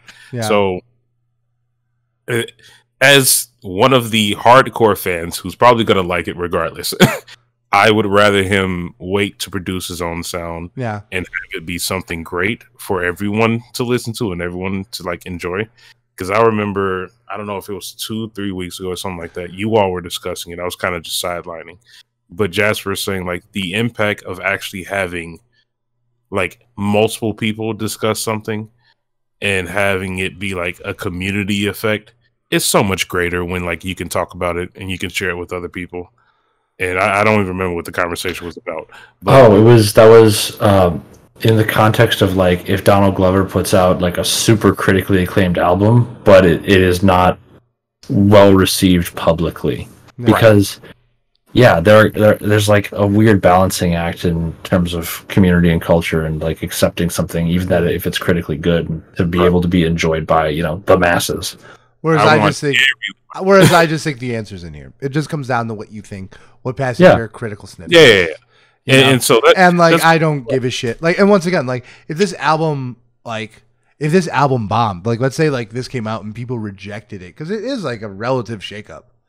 Mm-hmm. I mean, I don't know. I think this is the strength of the album. I do think it kind of plays in the pocket that like in a way, we always talk about how it's pushing and expanding Travis's sound, which I think is true. But it is kind of like an enjoyable, like it doesn't seem too out there in my opinion. Mm-hmm. But like if this was a failure, it would not change my opinion that it's his best album. That's what I would get down. Mm-hmm. So yeah, I like the idea that everyone can join in, everyone can talk about it, even if you have criticisms. I welcome it. I like to talk about the flaws because I see some flaws in the album. Yeah. So I'm willing to give him time. That's the only thing for me. Going forward, I want him to take his time. Yeah. That's all I would say. I think that's fair. And another thing is that I think the Travis Scott sound, it's very easy to do poorly. Yes. And it's very easy to do it in a way that's grating and annoying. I think if you look at some of his like feature verses and feature productions like pre-Astro World, Chopsticks by Schoolboy Q is always the best example to me, where it's just like, this is just very annoying. But I do think like he takes his time to like actually find like a way to do it interestingly. And I'm totally, and like, the Utopia is going to last me a good while. I'll be listening to this on and off for at least a year. And easily. So I'm definitely down for him taking his time. I want to see this live, just because I like it so much. I'm buying tickets. Yeah, dude, it's not a question. When it's announced, we'll be there. Don't even worry. We need to do the full circuit. We need to do the like lower level, whatever. Yeah, we'll do whatever we need to do to be at Travis Scott. Yeah, but I just think like I think he's in a more interesting place than he was after Astro World, where it's like I think like the choice is his. Something I told Jasper like while we were on the train, like there's a whole suite of artists who I would be like, yeah, I don't see how they would ever work on a Travis Scott beat, and now I'm second guessing that. I always said like would fucking Run the Jewels sound good on Travis Scott? Probably not. But after listening to Utopia, could you imagine Killer Mike getting down on Modern Jam? Dude, that shit would go hard. Now you want it. No, Purvis. I want you to tell me it would go hard. Like Tyler on Modern Jam. Yeah, Tyler on Modern Jam. I want it. Yeah. Or like, yeah. So I definitely think like this has opened up the world to him, like creatively, at least for me. at least as far as like what I'm interested in. And yeah, you know, and I think this is an unmitigated success. You know, I think my one criticism of Utopia, some of the songs, specifically Schizo and Telekinesis, a little long in the tooth. I think the album is sequenced really great, but I think there are just some songs that run a little long. That's all. That's as far as my critiques go. That's right. Jasper, what do you want to see next then? What's next? Yeah, I mean, musically, I guess, I think a departure from the more traditional trap sound has really helped him here. Like, this album kind of flirts back and forth, right? It's like you've got tracks that are totally stand out on both sides, where it's like Modern Jam is a huge hit, masterpiece, whatever, that doesn't need any of that to stand on its own. And then you've got stuff that kind of leans a little more into the trap sound and is still, you know, really good for it. I think that for him to be able to continue making continue to be able to make his production interesting, he needs to explore sounds that don't come from the genre that he helped define. Because we were talking about this the other day too. I think that Rodeo is a great example of this, is an album that suffers from what I call the Metro Boomin effect, which we talked about before, where it's like Metro Boomin is such a pivotal and significant figure in the development of like the modern trap sound in terms of production, that a lot of times when I hear things that he's worked on, they come off to me as generic, because like this is the standardized sound oversaturation now. Yeah, and I think Travis is in the same lane when it comes to trap. So him getting out of that and just going into other genres, whether it be more industrial, whether it be more in the way of like, even for not that this is that, but world music, like the instrumentation on Hyena, and just like using and pulling different elements for like newer, more interesting production that's like more layered. Yeah. I think all that would be great. As for like time frame, I also trust that, you know, he can put it out 2 years from now, 5 years from now, whatever. It's going to be whatever his timeline is. It's going to reflect, you know, hopefully a level of quality like this. That being said, I wouldn't be mad if he settled into a kind of a time frame, because you look at how all over the place his releases are, like one a year for 5 years and then nothing. It's like, I don't know. I mean, every 2 or 3 years, I wouldn't be mad at, but as long as he's got enough in the tank to do it. Yeah. Yeah, I guess like the question just comes like, would you be okay with that if it meant a drop in quality? I don't think so, because his albums last me a long time. I will still routinely listen to all three of them all the way through, just like back to back. So that's right. All right. So yeah, let's do grades. This is gonna be boring, but I'm gonna give it an A+, and I give it an A+ because it's Travis Scott, because like it exceeded my expectations so much, right? Like this would probably be an A album by anyone else, but because like I don't know, like I had my doubts about Travis Scott's ability to deliver something like this. Yeah, I feel that plus is additional. So this might be the first A+ I've given that wasn't lost to time. Valid. I don't even think I gave Michael an A+. You gave it an A, didn't you? I think I gave it an A- because I didn't like the Dave Chappelle thing, and I'm much more. I don't recall it. I'm trying to think. No, I don't think so. I gave Scaring the Hose an A-. Purvis, what do you got? The thing is, I was saving A+s for like instant classics, but I also think that's unfair. Yeah, I think the term instant classic is just kind of an oxymoron at this point. I think like you know? I think there are examples of albums that drop and like within moments it's like you know, but like that those aren't 1% of albums. Those are 1% of classics. You know, Blonde, To Pimp a Butterfly, After Hours. Those are the best of the best. So that's the thing. Like once again, it's not even like a 1% of albums. It's 1% of classics, right? So, Well, what I would say, because I was going to be hesitant, because of that, I'm just going to create like an S tier for those extremely rare moments. Let's go. Yeah. There probably won't be an S tier album for like the next couple years. Yeah, I mean, there hasn't. Yeah, you're right. There has not been an album that has dropped that has been like, holy shit! Like, yeah, exactly. You know, like even the Forever Story, which I think is probably the most universally beloved album, even post Utopia, that's dropped in the duration of this podcast life. Wow, we've been around for a while. I think there hasn't been that crater effect yet. Exactly. Yeah. So I'll give it an A+. Yeah, I'm giving it an A+. Jasper, go ahead. I'm gonna split the diff. I'm gonna go right in the middle with an A. Okay. Well, why not? Why not the plus? Is it just because like this is what you expect from Travis, and you expect this level of greatness? I expect this level of production. I didn't expect so in that regard, yeah. Like this meets my expectations for him in terms of like because polish and for me.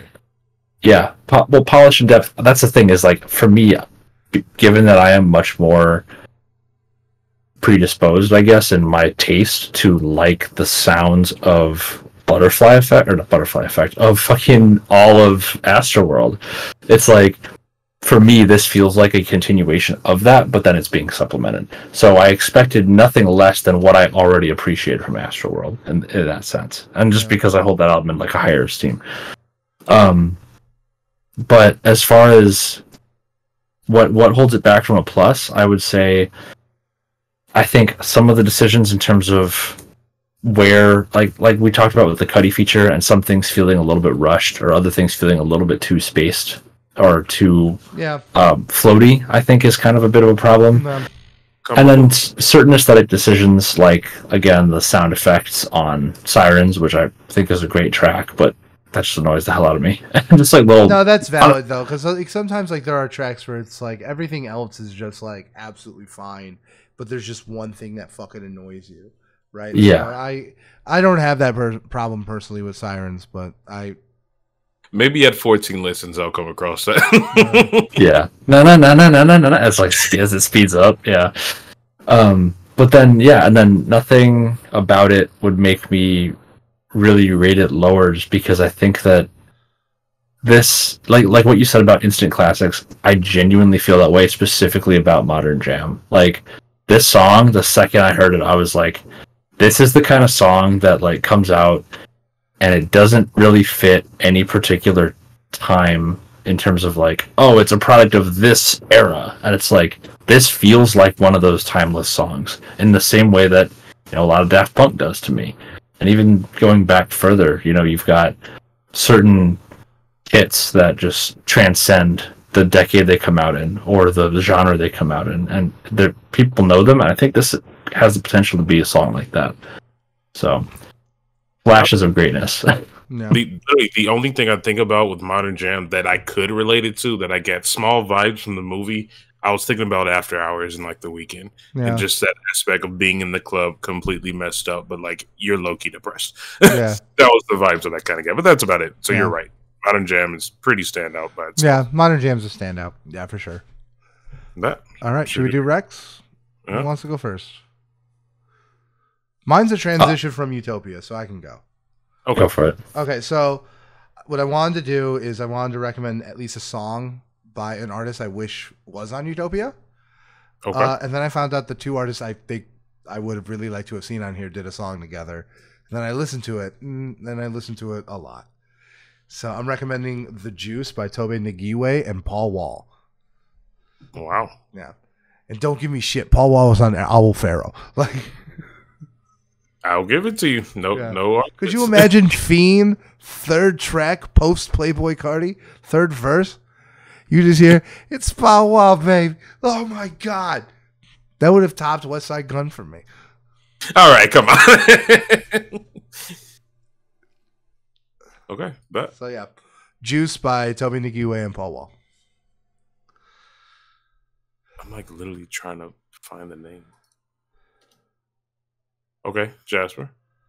So I feel it's impolite to, leave this off without mentioning what my favorite West Side Gun feature is, considering I asked you both. Yeah, you did, Ooh, okay. Oh, by the way, mine was John Woo flick off Conway and the Machine's God Don't Make Mistakes. Good one. There you go. Yeah. Mine's going to be Keep My Spirit Alive, which I know recommending Kanye is Yeah, it's kind of gauche, but we'll give you to it. We'll give Yeah. you. Yeah. I'm mad at you. But the way he just says, "Did 200 in the demon," it's like Yeah. every time. That's Boom, a boom, good boom, one, boom, boom. I'll allow it. That's okay. Yeah, I'll allow it. I like that one. My first one, and I'm literally doing this because I just realized Brandon didn't know what Spillage Village was. I did not know. I still don't know what Spillage Village is. Village Village is a collaboration between like basically everyone in Dreamville before they were in Dreamville. It is Okay. Earth Gang, Jid, and several features that come up a lot. Okay. You would love it. It is a separate group by itself. It has maybe 3 or 4 albums out, and I am shocked I didn't force the last album like you to listen to it. But I'm going to be recommending the song Mom, M-O-M by Spillage Village. If you do not know what this is, extremely highly recommend that you go listen to it, especially if you like Dreamville and all the artists in it. Okay. Oh, you want first one? Oh yeah, that's my okay. So it's on to me for my second one. Okay, so obviously this album, because it's so good, it made me reflect on all the albums I've loved this year. Whenever I do that, I go to Scaring the Hose, and I thought I'd recommend an experimental hip hop track. And I think what's interesting about this is I think the artist is significantly weirder than JPEG Mafia or Danny Brown ever were. But this song specifically is probably way more approachable than anything on Scaring the Hose. It's a lot smoother. You might even recognize it. I know like I had heard it before, like I knew what it was. I'm recommending Serious Shit by Little Ugly Mang. What is this? Serious shit, no playing, ho. Serious shit, no playing, ho. This shit has some of the best bars of all time.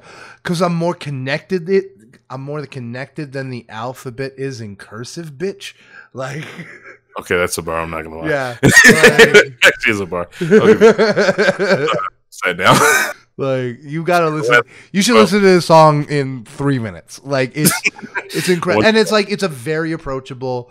It is absolutely like I don't know about radio play, but like maybe like right under radio play. Like, it's not a weird ass song, even though it's a very weird artist.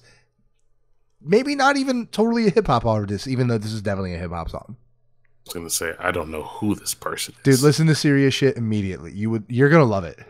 Post haste. Bullets fly through the air. Oh, okay. Yeah. I'm about to see. Yeah. All right, Jasper. So, the only other thing I really listened to this week, aside from just like my you shuffle listen to list, Utopia 38 times. correct. You say Kid Cudi, I'm gonna kill you. Yeah, no, you're not allowed to recommend Kid Cudi or Frank Ocean or Tyler. I don't think I've ever recommended Frank on here, but the only other artist who I actually listened to this week, I was feeling nostalgic, and I went back to one of my old kind of standbys, which is Tupac. Okay. So it's going to be "Picture Me Rollin'," which is one of my favorite songs. That's a good one. That's a good one. I think, just looking at it in general, Tupac, I think, is one of the most overlooked artists when it comes to just super smooth production all around, and like everything People that always talk about the lyrics of Tupac. They always talk about the Tupac of it all, and not like the whole thing. Yeah, and it's just like there's so much there. Like you listen to this track with some good headphones, everything is just like perfect. It's fully like the sequencing is exact. All the volumes are perfect among all the different instruments because this is an actual track. It's being played, right? So it's like, I don't know. It's a super standout song for me. Excellent. I will never be upset at Tupac. Yeah. But don't be one of those people that's just like, Tupac's underrated. No, Tupac is Tupac. He's great in every aspect. No. How do you want it? Know this. Yeah. I don't think he is over or underrated. Like, he is simply rated. Yeah. I will never He's forget. like, he's real good. He's right where he should be. Like, Brendan, I'm sorry. I'll go to the small tangent. I'll never forget when Drew said Lil Wayne was overrated, and I was like, "No, he said Lil Wayne was underrated." Oh, I mean underrated. Sorry, not overrated. Underrated. And I was like, I'm gonna crash my car. Drew, yeah, dude. Interesting. Lil Wayne is. Shut up. Who doesn't know who this person is? Yeah. All right, Purvis. End of the show. Yeah, we'll close it off. I found the song on TikTok. Surprise, surprise. It is such an old song. It's not even on streaming platforms. I had to find it on SoundCloud. Raphael Ravenscoff is the artist. A song called "Whole Lot of Something Going On." It is Such a smooth track. I highly recommend it. If you want to go back to like the 70s or wherever old this song is. Oh, highly wow. recommend Okay, I'm going to be listening to that. Send a link to the SoundCloud. I got you. Very good. Very good. All right. All right, guys. This episode's probably out a little bit later, but this was our Utopia review. We all loved it. Yes. Big Goodbye. surprise.